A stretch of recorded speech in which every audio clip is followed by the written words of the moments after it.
Imagine someone who lives off your attention like fuel to a fire. Not just your admiration, but your reactions, your emotions, even your frustrations. That's what a narcissist thrives on. Their sense of self isn't built from within. It's a mirror constructed from how others see them. That mirror, though, is incredibly fragile. When a narcissist realizes you don't care anymore, when your emotional supply is cut off, it's not just disappointing for them. It's disorienting. It's a psychological earthquake. To understand this, we have to look at what drives narcissistic behavior. At the core, narcissism isn't about confidence, it's about insecurity masked as superiority. Narcissists build a false self, this idealized version of who they think they need to be. It's charming, successful, desirable, invulnerable, but it's a facade. And that facade needs constant maintenance. That's where you and everyone else in their orbit come in. Your reactions, whether they're positive or negative, feed that false self. When you admire them, they feel powerful. When you argue with them, they feel important. Even when you're angry, they feel in control. Because in their mind, if you're reacting, they still matter. Your emotions are evidence that they're relevant. It's attention economy 101, but applied to the human ego. Now picture what happens when that supply dries up. When you stop arguing, when you stop explaining, when you stop caring, they lose access to the control panel they've been using to manipulate your emotions. And without your emotional engagement, that carefully curated image of superiority begins to crack. In the beginning, they may not even register what's happening. They might think you're playing hard to get. They might assume you're trying to punish them because the idea that you're genuinely done, that you genuinely don't care, is incompatible with their worldview. Remember, narcissists see others not as whole people, but as extensions of themselves. So your detachment isn't just a rejection, it's a psychological threat. That threat triggers a range of defensive mechanisms. They might double down on charm. They might suddenly become attentive, supportive, apologetic, not because they've changed, but because they want their supply back. It's like someone who lost Wi-Fi in the middle of a game they're scrambling to reconnect. You're not a person to them in those moments, you're a source of power and they've just lost their access. And here's where it gets philosophical. What we're really dealing with is a person who cannot exist meaningfully without external validation. They've outsourced their sense of self. They are, in many ways, psychologically hollow. And so they create this grand illusion, not just for others, but for themselves. It's a performance they believe in, and every time you engage, even to argue, you're buying a ticket to the show. When you stop showing up, the illusion begins to fail, and nothing terrifies a narcissist more than irrelevance. This is why your indifference is so powerful. It doesn't just remove you from their narrative, it shatters it. Suddenly, they're not the center of the story. They're not the hero, the victim, or the genius. They're just a person, one who no longer holds sway over you, and that reality is more than they're equipped to handle. The irony is, what breaks the cycle isn't some massive confrontation or perfectly crafted exit speech. It's your calm, your silence, your refusal to play the game. It's in that stillness that their control collapses. So the next time you feel guilty for pulling away, remember this: your distance isn't cruelty, it's clarity. Narcissists thrive in the fog of emotional confusion. But when you step back and see them clearly, when you refuse to fuel the machine, the whole thing stalls. And that moment, that quiet, powerful moment when you just don't care anymore, isn't the end of something. It's the beginning of getting yourself back. Because sometimes the loudest message you can send is silence. So let's talk about what happens next after the narcissist feels the first tremors of your indifference. You've pulled away. You've stopped feeding the dynamic. And now they're faced with a reality they're completely unprepared for. That's where we see the initial reaction, a mix of shock and denial. And it's not just emotional, it's existential. You've broken an unspoken contract, one they never admitted existed but absolutely relied on. And now the ground beneath their feet starts to crack. At first, they don't believe it. Literally. The narcissist's mind is wired in a way that resists anything that challenges their inflated self-perception. They're convinced they are too charming, too important, too irreplaceable for you to actually be over it.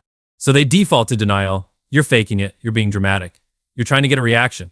In their mind, your detachment can't be real because they can't fathom a world where they aren't at the center of your attention. This denial phase is fascinating from a psychological standpoint. It's not just a coping mechanism, it's a defense of the false self. The narcissist has built their identity on a foundation of illusion. I am special. I am desired. I am in control. Your indifference doesn't just poke holes in that, it threatens to collapse the whole structure. So to preserve it, they have to rewrite the narrative. You're not moving on, they decide you must be playing games. You're not healed, you must be bitter. That's the only way their story holds together. Then comes the shift. Once denial starts to wear thin, when your silence stretches on longer than expected, they pivot to tactics. The narcissist doesn't process rejection like most people. They don't reflect. They react. And their reactions are strategic. They might suddenly become affectionate, generous, even remorseful. They'll say what you always wanted to hear. Apologies, confessions, promises of change. But make no mistake, this isn't about accountability. It's about re-engagement. Here's where it gets dangerous. Because this stage can feel real. When someone who's hurt you suddenly says all the right things, it's natural to wonder, what if they've changed? But what you're seeing isn't transformation. It's a performance designed to hook you emotionally. They're not operating from a place of empathy. They're operating from a place of panic. Panic that they're losing control. Panic that they're no longer the gravitational force in your universe. Now, if that tactic doesn't work, they often switch to something darker. They might lash out. They might accuse you of being cold, selfish, heartless. They'll play the victim. They'll project their own flaws onto you. Why? Because if they can't pull you back in with sweetness, they'll try to drag you back with guilt, with shame, with fear. It's not about connection, it's about reaction. Because again, even a negative reaction is proof that they still matter. But what they can't wrap their minds around is the power of true detachment. When you've genuinely reached the point of not caring, not pretending, not suppressing, but truly letting go, they have no more levers to pull. No buttons to press. And that's terrifying to someone who has built their identity around the ability to influence others. Here's the truth they can't admit, even to themselves: real love doesn't come from control. And real strength doesn't come from domination. It comes from authenticity, vulnerability, and mutual respect, all things the narcissist has spent their life avoiding. So when you walk away, not in anger, but in clarity, you're not just stepping out of the relationship. You're breaking the entire psychological system they've built. And they don't know how to function without it. This is why the initial reaction matters. It reveals everything. Their confusion, their denial, their sudden sweet words or cruel insults. It's all a map of how fragile their identity really is. And it's a mirror showing just how much stronger you've become. So if you're in that moment watching the narcissist scramble, deny, and shift, you don't need to second guess your silence. You don't need to explain yourself one more time, because you're not responsible for their illusion. You're responsible for your reality, and sometimes the most radical act of strength is to no longer respond. Now, once the narcissist's initial shock and denial fade, you enter what can feel like a storm, the escalation of their manipulative behavior. This phase is like watching someone desperately trying to fix a collapsing house by throwing more wood onto the fire. It's intense, unpredictable, and often exhausting, but understanding it gives you a crucial edge. See, narcissists rely on control. They need to shape reality to fit their narrative, where they're always the star, always right, always the star. When you pull away, you disrupt that narrative, and the disruption feels like a threat to their very survival. So what do? They ramp up their efforts to regain the upper hand. This is where manipulation turns from subtle to overt, from occasional to constant. They might start with the classic love bombing, overwhelming you with attention, compliments, and promises. Suddenly, they're the person you thought you knew, the ideal version you once hoped they could be. It's not generosity, it's a tactic designed to hook you back in emotionally before you can fully disengage. Psychologically, this floods your system with dopamine, pulling at your memories and hopes, making you question your detachment. It's like being caught in a whirlpool. The more you resist, the stronger the pull. But if that doesn't work, if you hold firm, they escalate. The manipulation becomes more aggressive, more calculated. Gaslighting intensifies. This is where they twist facts, deny reality, and try to make you doubt your own perceptions. You're overreacting, they say. That never happened. Or worse, they paint you as the villain, turning the table so you question your own sanity. This is not just emotional abuse, it's an assault on your very sense of self. And there's more. Some narcissists employ what's called flying monkeys, friends, family, or acquaintances they recruit to do their bidding. These people become extensions of the narcissist's will, spreading misinformation, gossip, or pressure to isolate you. This tactic amplifies the manipulation because it creates a social echo chamber where the narcissist's version of reality becomes dominant. It's a form of psychological warfare that can leave you feeling surrounded and outnumbered. Smear campaigns are another tool. The narcissist spreads lies or exaggerations about you to damage your reputation and undermine your support network. This isn't just about winning arguments, it's about control on a larger scale. By damaging your social standing, they make it harder for you to break free, because you might fear judgment, disbelief, or loneliness. All these behaviors reflect the narcissist's desperation, but at their core, they reveal something deeper, a profound fear of abandonment and insignificance. The escalation is not just about punishing you, it's about regaining the validation they can't bear to lose. When your emotional supply dries up, they feel invisible, irrelevant, and powerless. Philosophically, this reveals a tragic irony.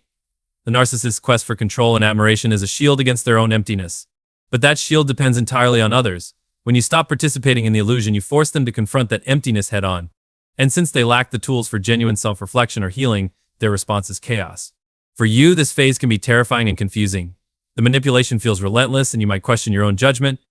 But remember, the escalation is a sign that you're hitting a nerve. It's proof that your indifference is powerful, so powerful that it threatens the narcissist's entire psychological framework. So what's the takeaway? You don't have to engage or defend yourself against every tactic.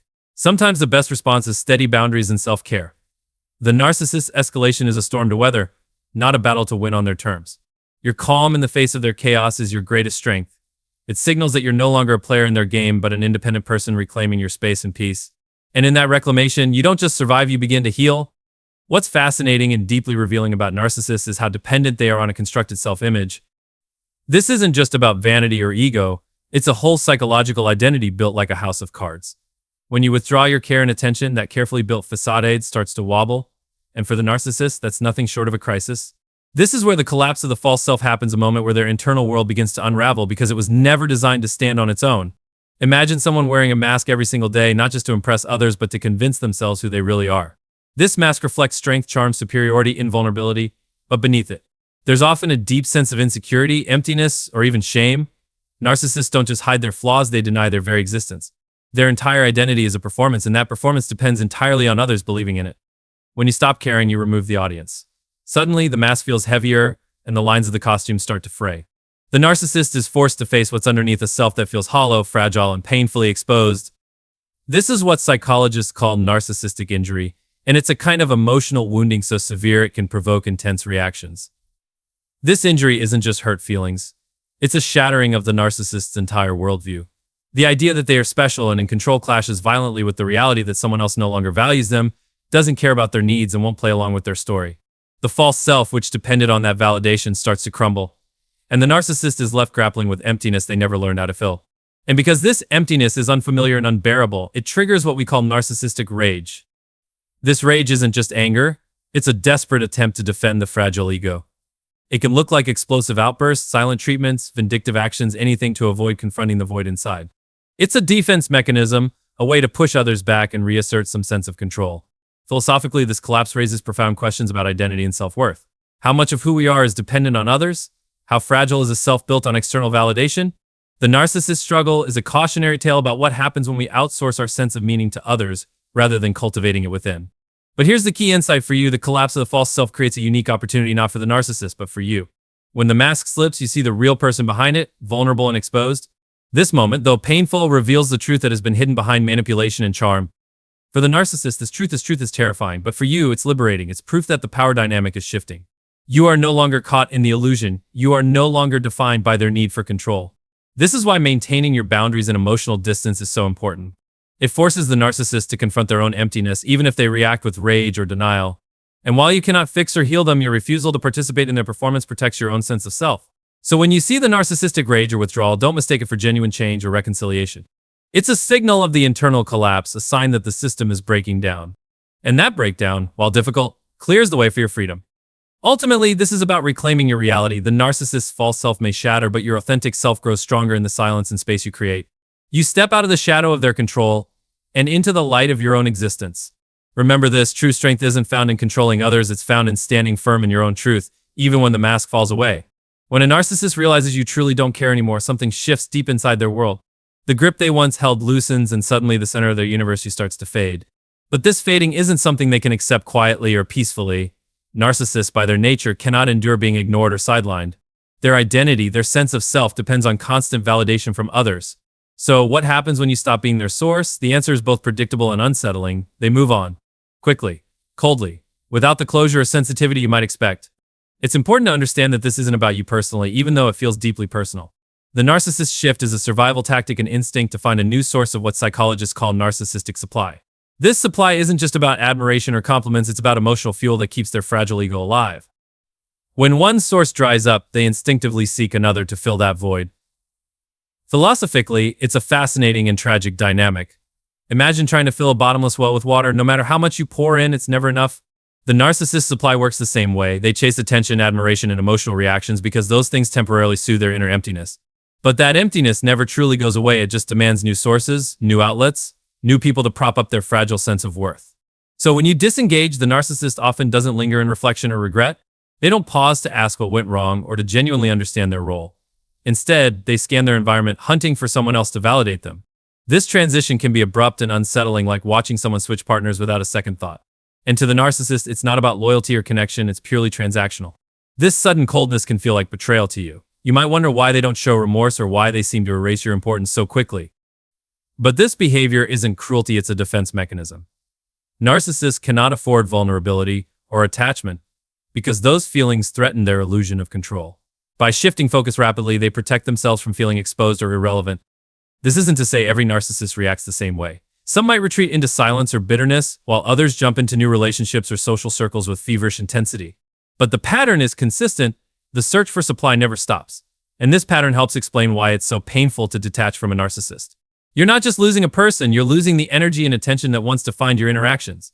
Understanding this dynamic is empowering. It helps you separate your worth from their behavior. Their moving on isn't a reflection of your value, it's a reflection of their need. Recognizing this frees you from the false narratives they might try to impose, that you weren't enough, that you failed, or that you somehow caused their departure. There's a broader lesson here about human connection and self-worth. True connection isn't about feeding someone else's ego at the expense of your own. It's about mutual respect, empathy, and genuine care.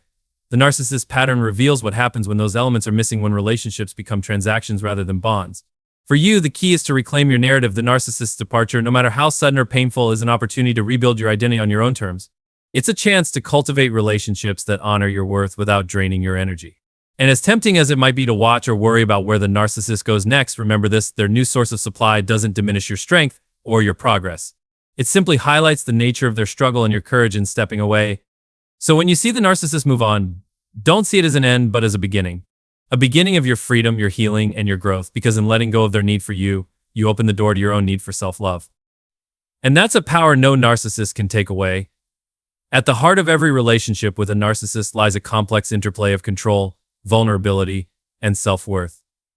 When you reach the point where you simply don't care anymore, that shift is more than just emotional detachment, it's a profound reclaiming of your power. But what does that power look like? What happens to you when you step out of the narcissist's shadow and start to rebuild your life on your own terms? That's what we need to explore. The first thing to understand is that caring less about a narcissist doesn't mean becoming cold or unfeeling. It means setting boundaries that protect your mental and emotional well-being. It means choosing yourself over the toxic patterns that once kept you trapped. And this choice isn't a sign of weakness or defeat, it's the strongest act of self-respect you can make. Psychologically, detachment from a narcissist is a complex process. It's not just about ignoring or walking away, it's about recognizing the unhealthy dynamics that kept you engaged and consciously deciding to break free. That break creates space for healing, a space where you can reconnect with your authentic self, the parts of you that were overshadowed by manipulation, control, or constant need for approval. Philosophically, this journey challenges the very idea of identity. When you've spent time caught in a narcissist's orbit, it's easy to lose sight of who you truly are. Your sense of self might have been blurred or distorted by their relentless need for control and validation. But when you stop caring, you start peeling back those layers. You begin to see yourself not through their distorted reflection, but in your own light. This is where true empowerment begins. It's a rebirth of autonomy and awakening to your own value, independent of anyone else's opinion. It's a reminder that your worth isn't contingent on being someone's emotional supply. And in that awakening, there's freedom. Freedom to pursue your passions, freedom to build healthier relationships, freedom to simply be yourself without fear of manipulation or judgment. But reclaiming this power isn't always easy. The residual effects of narcissistic abuse, confusion, self-doubt, guilt can linger long after the relationship ends. That's why self-compassion is crucial. It's about forgiving yourself for the moments you doubted, for the times you stayed longer than you should have, and for the pain you endured. Healing is not linear and it requires patience. Importantly, this process also involves learning to trust again. Not blindly, but wisely. It means discerning who deserves your energy and who doesn't. It means building a support network grounded in mutual respect and genuine care. These connections become the foundation of your renewed self, helping you stay grounded as you move forward. On a deeper level, stepping away from a narcissist invites us to reconsider how we engage with power and control in our own lives. We see how easy it is to get trapped in cycles of needing approval or fearing rejection. And we learn that true power isn't about dominance over others, it's about mastery over oneself. So when you realize you don't care anymore, it's not an ending. It's a beginning, a chance to rewrite your story with intention and clarity. It's an invitation to live authentically, to embrace vulnerability as strength, and to cultivate relationships that nourish rather than deplete. Remember, the journey from indifference to empowerment is deeply personal, but it is also universal. Many have walked this path and emerged stronger, wiser, and more whole. And you can too. In the end, the greatest victory over a narcissist isn't proving them wrong, it's proving to yourself that your life, your worth, and your happiness don't depend on their validation.